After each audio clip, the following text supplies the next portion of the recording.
What's up guys, Alex from FIFA Scouting Tips here, and welcome to Season 3 Episode 16 of Pompey Youth Stars. Just before I get started, I want to say thanks to everybody who entered the Scouting God contest. This month was insane. I had so many players submitted that were rated 80 or above. It's probably the month where I've had the most players like that submitted to any contest that I've run at all. It was absolutely unbelievable, really strong entries from everyone, so obviously it was really difficult to pick a winner. So well done to everybody who did that. If you haven't already, make sure you check out the countdown video on my YouTube channel, or you can see a gallery of all the entries on FIFAscoutingtips.com. If you want to enter next month's contest, all the details for that will be at the end of the video, so make sure you stick around for that. First up, we have the scouting report from Schumacher, and he's in England, and he's got Anthony Vernon, 59 to 83 potential, definitely turning that player down. Then Ibrahim Salawu, 54 to 72 potential, again turning that player down. Then Isaac Ankara, 48 to 66 potential, another really bad player. And then Liam Vaughan is much better at 75 to 94 potential. That's really good. Looks like he'll probably be a right midfielder or right winger, I think, with sprint speed and acceleration, his top stats, which is really good to see. He's going to be a pretty quick player, hopefully. So with a potential like that, I'm definitely going to sign this player up. So that wasn't a bad month at all for our England scouting. Okay, we now have this report from Demidov in the United States, and we have another Ibrahim Salawu. This guy is 60 to 80 potential goalkeeper, so once again, Ibrahim Salawu is not good enough. Then Matt Zizzo, great name, but unfortunately not great potential. He's 59 to 79 potential, so that one wasn't so good. So I will turn down that player as well. Right, and our final scouting report comes from Lee in Nigeria, and we have Akini Ado, 54 to 72 potential goalkeeper, turning him down. Akini Lamptey, 67 to 91 potential, looks fairly decent. Looks like he's going to be a physically strong player, probably a defender, so that's pretty good. The potential is probably going to be quite good, hopefully in the 80s, but I suspect it might be in the mid 70s or late 70s, so I'm going to leave him for another month, let that narrow down and see what he's like next month. Then we have Obafemi Yeboah, 53 to 71 potential, just not good enough. Then Zende Aweri, after 2 months, is 74 to 94, so he has kept his potential pretty high. Looks like he's going to be a winger or a wide player, so I think we'll sign him up. That's pretty good potential after 2 months, so he looks pretty good. And then finally Zende Ofrata, 57 to 79 potential, so he's not good enough, so we will look at this guy Akini Lamptey for 1 more month. Right then, after all those scouting reports, we have this match against West Brom in the league. Hopefully we can pick up some points here, because I think we're higher than them in the league, so we should be able to get some points, so let's see if we can do that. This was a very tight game, but the first opportunity fell to us, the ball eventually dropping to Paulett, but he smashed his shot straight at the goalkeeper, who parried it well. Very similar opportunity shortly afterwards for Ajay Boateng, who turned into the box but again hit it straight at the goalkeeper, who once again stopped the shot from us from going in. We kept up the attacks though. Bong played through on goal, who used his pace to get away from the defender, one-on-one with the keeper, who again did really well to keep out the shot. The keeper was having a really good start to the game. I kept up the pressure though. Bong continued the runs, but the keeper tricked me there, came out and went back in, and then easily saved my attempted chip.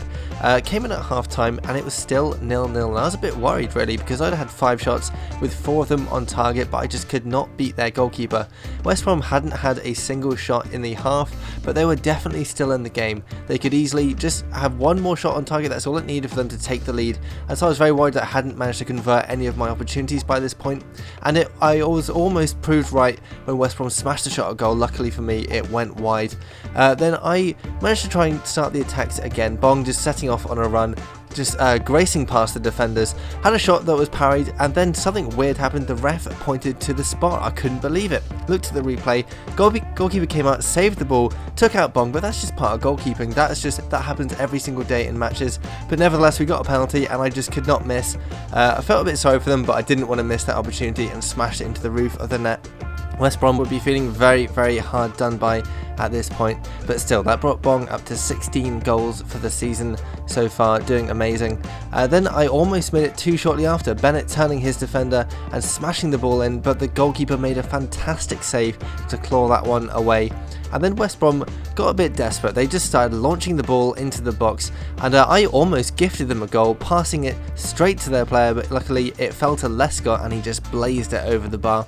But this is all they had going forward. They just kept lumping it into the box, and it was so easy for me to deal with, just heading every one of these opportunities clear, and they came to nothing. In the end, it finished 1-0 to us. West Brom weren't able to make the most of those attacks. We finished with 11 shots and 7 of them on target. West Brom only had 1 shot in the entire game, and it went wide, but I only managed to win it 1-0. That was quite worrying, really. I should have definitely done a lot better than that. To be fair though, their goalkeeper did fantastically well. He was a glitched goalkeeper. He's rated 84, and he was just saving all my shots that came towards him, so he did very, very well, and if it wasn't for him, it would have been 4 or 5-0, I'm sure.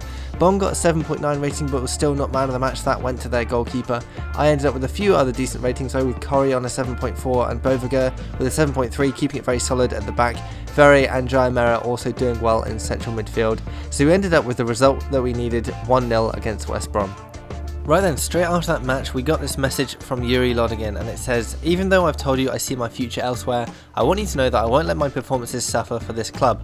So this kind of message often means that they're kind of reconsidering their decision to leave or to turn down a contract, that sort of thing, and it's basically an opportunity to submit a better contract, and they might accept. Unfortunately, we don't really have enough money to offer him a better contract at the moment, and I kind of want to save a little bit of cash just in case anybody else asks for a new contract with improved wages.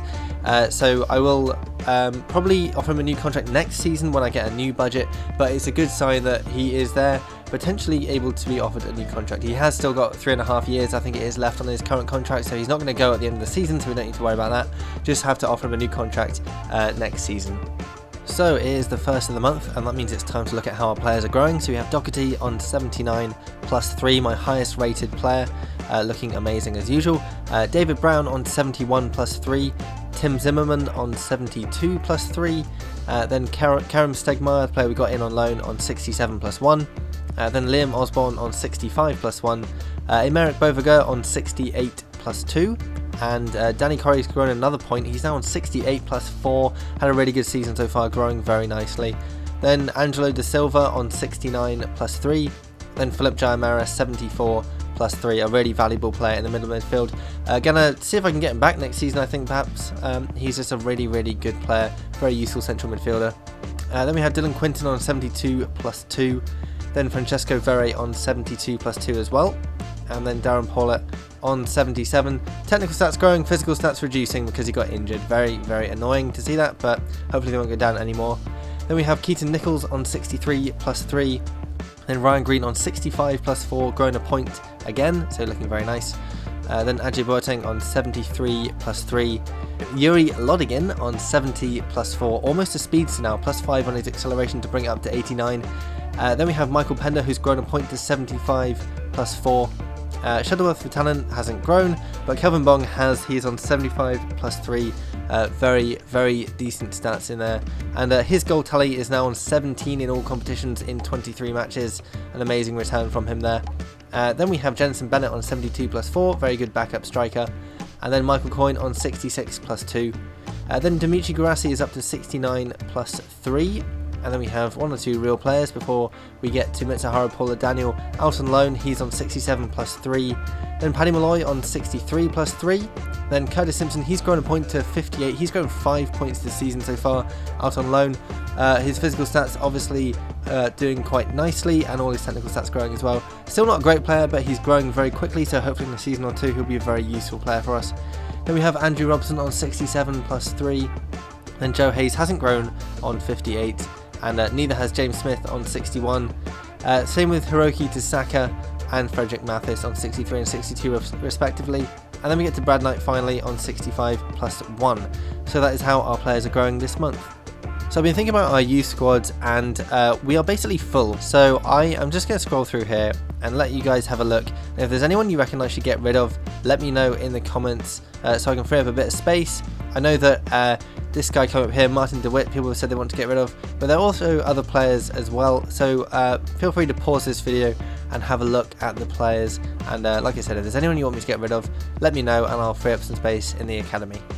Okay, up next we have Spurs in the league, and as I'm about to show you, it's going to be quite a tough game because they're in 2nd place and we are in 7th. So it is going to be difficult. I'm expecting we'll probably end up losing, but still we're going to give it a good go. Let's see what kind of result we can get. Another game and another lucky decision went my way. The ball was played to Bong. I thought he got tackled fairly, but the ref pointed to the penalty spot and gave a spot kick. I checked the replay, looked like their player got the ball first and then took down Bong, but whatever, I won a penalty for it and I could not turn that down. Bong smashing the ball into the corner of the goal, a very, very good penalty. But once again, I felt a bit sorry for the opposition. They probably didn't deserve to lose a penalty there, but it didn't matter. I took the opportunity to make it 1-0 and Bong was now on 17 goals in the Premier League. Had a little bit of a scare shortly afterwards, Green getting tackled and he rolled over with the injury sign on him. Luckily he got up shortly afterwards. Their player did get booked, but he took a boot in the face and got booked for it. Another ridiculous decision, but I was going to take that one. We had more opportunities though, Jaimera being played through on goal, but a good save from Lloris kept the ball out to keep it at 1-0. Spurs did have chances though, Eriksson dancing past my players, but unfortunately for him his shot ricocheted off his own teammate and went out for a goal kick. Bong doing his thing, taking it past the defender, running into the box, but unfortunately it was on his weaker foot and he smashed the ball wide of the goal. And we came in at half time 1-0 up with 3 shots, one of them on target. Spurs had only had 1 shot in the whole half. They had dominated possession though, they were very much controlling the game in that respect, but I'd had more opportunities going forward on the attack, so it was a pretty even half, and but for that penalty decision, a 0-0 half-time result would probably have been fair. In the second half though, Spurs did have an opportunity, but it was a pretty desperate attempt from the edge of the box, easily dealt with from Doherty. And then I played some fantastic counter-attacking play. Doherty came out and claimed the ball from a corner, threw it quickly out to Bong. He then played it inside to Very, who then laid it off to Wallace. Wallace saw Bong continue his run and lofted the ball over the top. A fantastic first touch from Bong, and then he smashed it into the goal. It was a brilliant counter-attack, really textbook stuff to really hit Spurs for 6. On 81 minutes as well, it was a perfect time to get that second goal to really put the game beyond their reach. That brought Bong up to 18 goals in the Premier League. He's one of the leading scorers now, really doing well. And we finished the game 2-0 winners.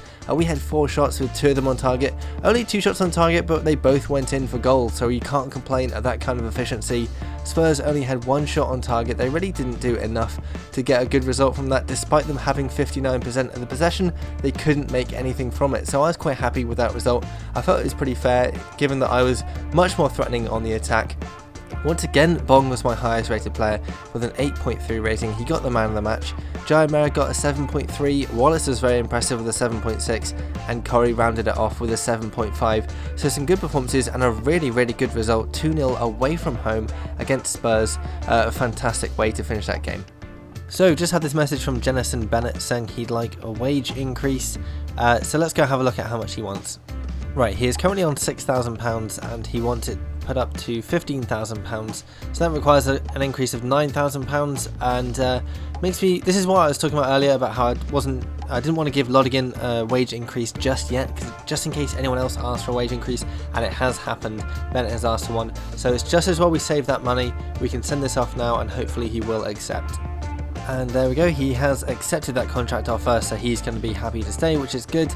I've got very little money left, so it's a bit precarious, so hopefully nobody else is going to request a wage increase. So let's have a look at our youth squad in depth. We are coming up to the end of March, so only a couple of months, or a month and a bit really, until the May update. So not long to go before we can start promoting some of these players. So first up we have Charlie Essen, 74 to 80 potential striker. Then Craig Lucas, 73 to 79 potential left winger. Then Daniel Gallagher, 87 to 93 potential striker.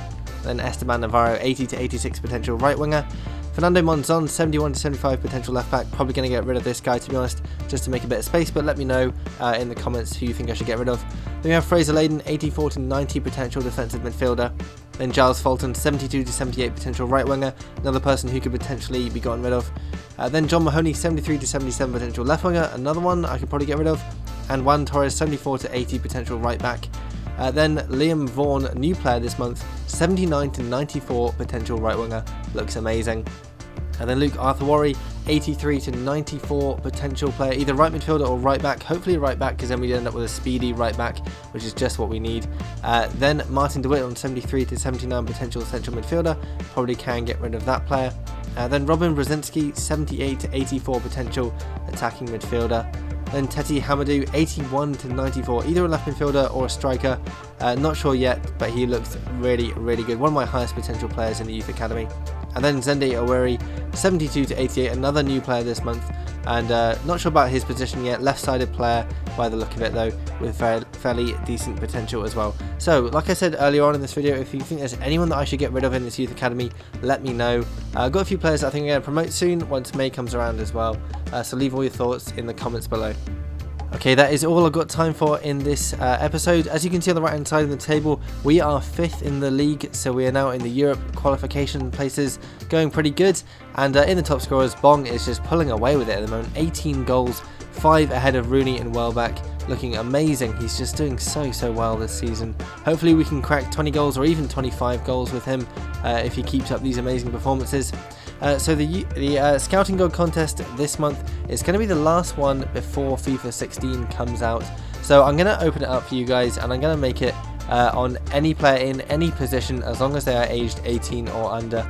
So it's any, kind of anything goes really. Any good players that you find that are 18 or under, feel free to submit them.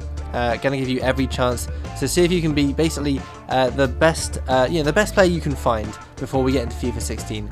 So if you are interested in entering that, make sure you take a picture of your best youth player when they're either in the academy or just after they've been promoted. Make sure there's no stat growth either, just to make sure it's fair for everybody else.